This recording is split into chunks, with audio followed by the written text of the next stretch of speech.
Benson to O'Brien to Hewitt on the outside, and they've done it! That's incredible from the Dragons. What a comeback from 27-15 down, 3 tries. I think it was the Thursday before we were supposed to fly, so it was the last main session really. Only a 4-minute block of contact in the whole session, and within that time I managed to dislocate my shoulder at the very end of the session as well, so it all happened very, very quick. Yeah, that was the end of my summer tour. I was close previously, you know, concussion stopped my chances there. But the difference with this one was with the concussion I never really got off the ground, so I wasn't training, I wasn't as involved with the squad.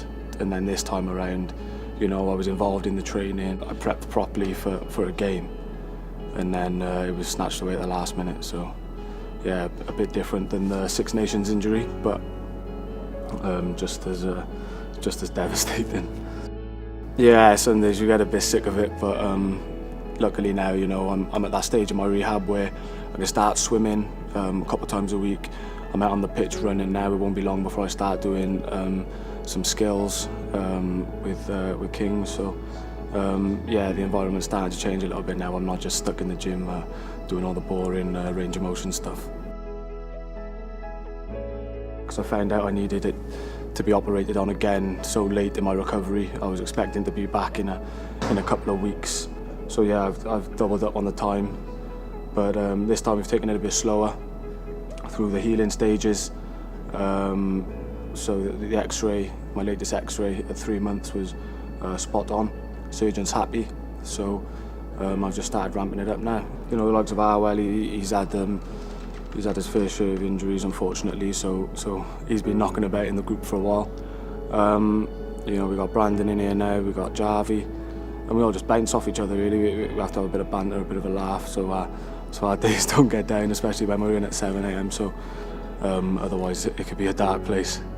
Sterlo's managed me really well in terms of caution this time around and where we can push things, where we can't push things. You know, he has to hold me back at times. I think with Ashton in particular, you know, there was a revision surgery, so irrespective of how good they look, I think there's always that balance of risk versus reward, and I think with the timing of Ashton's surgery and his predicted return, I think there's maybe 1 or 2 games left at the end of the season, and it's important not to forget that as well as rehabbing his shoulder, he hasn't had a pre-season under his belt. There's lots of factors that go into that decision, so I think it's important to make sure that Ashton has the best opportunity to be at his best when he returns, and certainly getting a pre-season on his belt would make a big difference, so that's a huge influence on our process of decision making. Well, I think pre-season will be pre-season as normal by the time it comes around. If I did push it for the last couple of games, it's, you know, it's something I have to weigh up with the physios myself.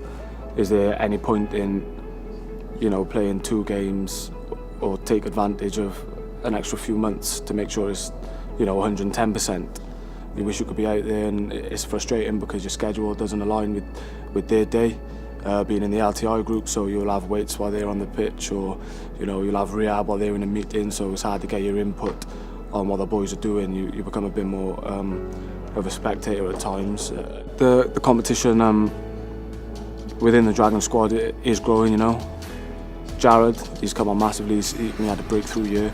He's got all the attributes to be a quality winger, and I think he's very good. Got the likes of WTD, Will. He's been away with the sevens, came back and showed his strengths, making good breaks, one-on-ones. He's strong, he's a big boy. It's good to help them.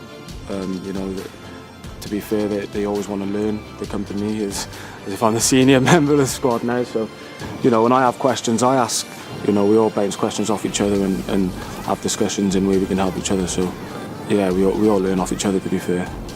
Yeah, I can't wait. You know, it's been a long time. This is the longest I've gone without playing rugby. You know, you feel like you can go out there and crack on as if I hadn't stopped playing. So yeah, it's frustrating not being able to be out there and, you know, do my bit to help the boys, you know, snatch that win. We've had some narrow defeats where we should have won. I backed myself to do it. I think I've got the ability to do it. You know, there's strong competition, but like I've always said, that's always healthy. It's only going to make, you know, us grow as players, strengthen the squad. So yeah, I look forward to playing and take my chance if I can. And it's really frustrating, to say the least.